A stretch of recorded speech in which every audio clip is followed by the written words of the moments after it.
Un premier panneau jaune route barrée, puis un deuxième de l'autre côté de l'avenue. Entre les deux, un garage automobile, celui de Yannick Mougeot. Bien installé depuis 2010, le professionnel risque pourtant la faillite. En effet, depuis quelques mois, les travaux lancés à la fin de l'année 2023 sur l'avenue de Champagne, à Montier-en-Der, entraînent la fermeture presque totale des deux accès au garage. Les travaux ont débuté en septembre, où on avait une petite déviation où ça ne nous a pas impacté du tout. Sauf qu'à partir du mois de novembre, fin novembre, ils ont bloqué carrément l'avenue. Et là, on a eu un impact direct. Un impact direct qui se voit dans le chiffre d'affaires du garage. Depuis le début de l'année, le professionnel perd chaque mois plus de 10 000 € comme l'attestent ses documents comptables. Une situation de plus en plus délicate car les charges liées à l'entreprise continuent de tomber.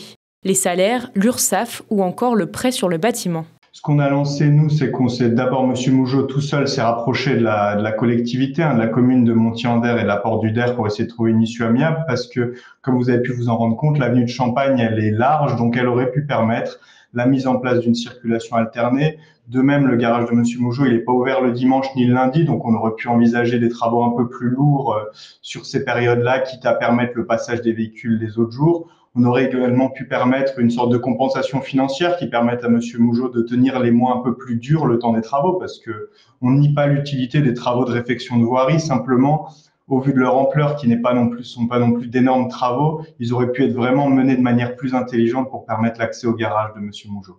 Donc c'est ce qui a été fait dans un premier temps. C'est vraiment un contact amiable et en bonne communication avec le maire. Et j'ai pu m'entretenir avec le maire, M. Mougeot aussi. Malheureusement, on n'a jamais eu aucune réponse. Depuis, le garagiste a même posé des panneaux déviation avec le nom de son entreprise pour tenter d'aiguiller au mieux les clients, le tout à ses frais.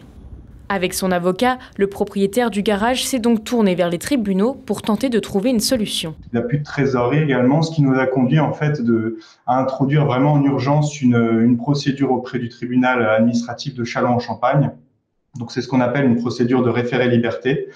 C'est un référé qui va pouvoir permettre de faire cesser toute atteinte grave et manifestement illégale à une liberté fondamentale. Envoyée le lundi, la requête a été rejetée par le tribunal le mercredi. En 2 jours à peine, le juge administratif a traité le dossier sans accorder d'audience à Yannick Mougeot.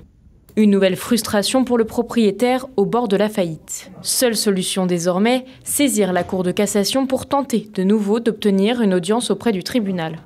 Je trouve aberrant qu'ils n'ont même pas ouvert le dossier. On a eu une réponse négative par rapport à tout ça, sans même nous recevoir, sans même nous écouter. On prend vraiment ça à la légère, sauf qu'aujourd'hui, on est plus près de déposer le bilan plutôt que de maintenir le cap.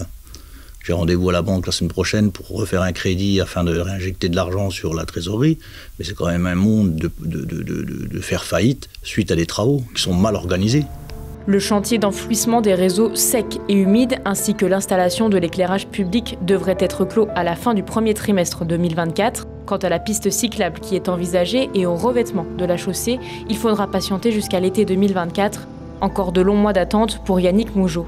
Contactés, la mairie de la Porte du Der et la communauté d'agglomération n'ont pas encore donné suite à nos sollicitations.